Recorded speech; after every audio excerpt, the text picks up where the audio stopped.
Hey, this is Matt from InvestiQuant. Today is Monday, April 20th, 2020. And this morning, the markets gapped down, ES specifically gapped down right next to Friday's low and has ran higher since. And pulling back a little bit here, but still holding the majority of the gain. So I want to look at the price action here in ES specifically this morning, where it opened right at the low and is holding above the midpoint going into the close of the session this afternoon. So let's run that price action here real quick in Discover. I'm going to set this up in Discover as the ES intraday time-based entry. I'm going to select, we'll do 3 p.m. I've got that selected here already actually.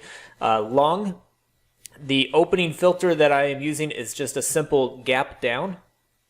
And the price pattern that we're going to be looking at is when you open in the bottom 10% of the daily range and you are trading in the top half of the range going into the close. So I've got those selected, and now I'm just going to add that it's under the 200-day moving average. Once I do that, I can hit View Results, and we will see our results of going long at 3 p.m. Eastern Time in the ES when gapping down and opening in the bottom 10% of the daily range and trading in the top half of the trading range going into 3 p.m. Eastern Time, and this is putting us under a 200-day moving average. So it's building kind of strong price action. It's going to be a green candlestick that you would see on the daily candle if you were to look at this price action there.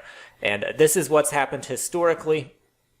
Going into 3 p.m., holding until the close of regular trading hours, 4:15 p.m. Eastern Time. Looks like a bit of a bias to the long side if you're still trading in the top half of the range at 3 p.m. So not a super strong bias, just 58% win rate here. Average win a little bit bigger than the average loss, so that does help the equity curve look like it's pointing in the upward direction to combine it with that 58% win rate. But also what I want to do is look at what happens if we're not trading in the top half of the range. So if we're trading in the bottom half of the range going into 3 p.m. Eastern Time. We don't have very many samples, but when this has happened historically, it has been weak. So just 12 samples here. I didn't run it on all the other instruments because none of them are set up the same way. So this pattern is really only potentially true for the ES today. The others are not. So looks like if it's above mid, it's got a slight bias to the upside. Below mid, there's not a whole lot of samples, but the ones that are there have been a bit weaker historically. Good luck the rest of the day. If you guys are not watching this crazy crude action right now, it looks like crude is actually going to trade negative prices on the K contract.